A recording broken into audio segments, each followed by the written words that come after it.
This channel does not promote any violent, harmful, or illegal activities. All content provided by this channel is meant for an educational purpose only.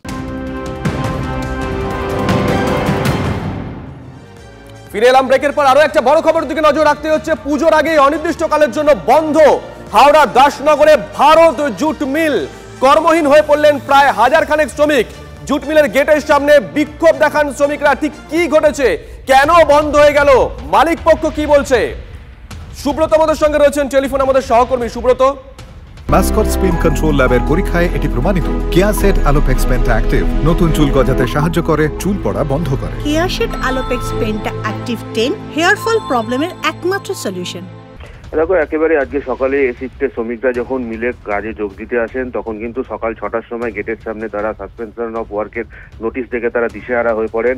ফলত 1000 খানেক শ্রমিক তারা কিন্তু পুজোর আগে এইভাবে কর্মচ্যুত হয়ে পড়লেন এবং কবে মিল খুলবে এখনো পর্যন্ত কোনো নিশ্চয়তা নেই। তবে নোটিশে যেটা কোম্পানি যেটা জারি করেছেন বা যেটা জানাতে চেয়েছেন, তাঁত বিভাগের অবৈধ ধর্মঘটের জেরেই কিন্তু এই সিদ্ধান্ত নিতে বাধ্য হয়েছেন।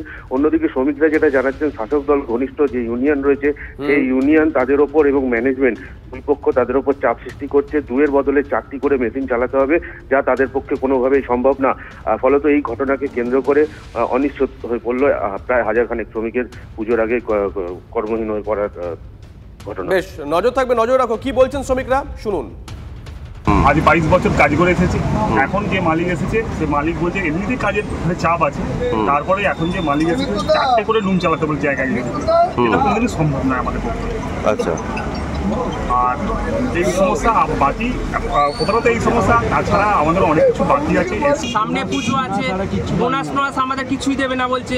আমাদের যে এসটিএল এর পয়সা পাওয়া হয়নি, এখনো পিএফ এর পয়সা দেয়নি, গ্র্যাজুইটির পয়সা, এই সব কিছুই এরা মানে সব জিনিসটা অমান্য করছে। এদিকে কাটোয়ায় শাড়ির দোকানে আক্রান্ত মহিলা চিকিৎসক। কেনা পোশাক পাল্টাতে গেলে বচসা। চিকিৎসককে মেরে আঙুল ভেঙে দেওয়ার অভিযোগ দোকানের মালিকের স্ত্রীর বিরুদ্ধে। অভিযোগ, ওই মহিলা চিকিৎসককে দোকানে ফেলে মারধর করা হয়, তার মাথাতেও চোট লাগে, ভেঙে যায় চশমা। আহত অবস্থায় এখন হাসপাতালে ভর্তি ওই মহিলা চিকিৎসক। কাটোয়া থানায় লিখিত অভিযোগ দায়ের করা হয়েছে ইতিমধ্যেই। দুদিন আগে আমি একটু শাড়ি কিনতে গিয়েছিলাম দিশাতেই মাঝে মাঝে কিনি, দিশাতে কিনতে গিয়েছিলাম। তারপরে আমি আজকে 3টে ব্লাউজ ফেরত দিতে এক্সচেঞ্জ করতে গিয়েছিলাম। গিয়ে আমি ওয়েট করছিলাম, দাদা ছিল না। তারপর হঠাৎ করে ওর ওয়াইফ এসে নাইট ওয়েটি পরে এসছে, আমাকে তাও এরকম করে কথা বলছে, হ্যাঁ সব কিছু নষ্ট করেছেন আপনি, সবগুলো খুলে খুলে আপনাকে শেখাবো, বিজনেস করে আপনার এরকম কথা বলছে। আমার বাড়ি, আমি মানে এখানকার বাড়ি, হ্যাঁ আমি কি করবো, বেরো যায় এখান থেকে। তারপরে ও আমাকে অ্যাটাক করলো, আমার চশমা ভেঙে গেল, আমার মাথায় মেরেছে, আমার হাতটা ভেঙে দিয়েছে, হাতটা ফুলে আছে। আমি তো এখনো পর্যন্ত সব যে এরকম ঘটনা ঘটতে পারে। আমার বাড়ি কাটোয়াতে, আমি কাটোয়ারই ছেলে, আমি কেজি স্কুলে পড়াশোনা করেছি। আমি কোনদিন ভাবতে পারি না যে এরকম একটা ঘটনা কাটোয়ার বুকে এরকম হতে পারে। তো ওনার হাতের আঙুলটা তো ভেঙে ভেঙে গেছে, কাল সকালে এক্সরে হবে, পুরো কালশিটে পড়ে গেছে আঙুলের উপরে। চোখের উপরে মেরেছে, এখানে মাথায় মেরেছে, ওখানে লেগেছে। চশমা ছিল, চশমাটা একদম বাজে অবস্থা হয়ে গেছে। চশমা না থাকলে হয়তো চোখটা আরো ক্ষতি হতো।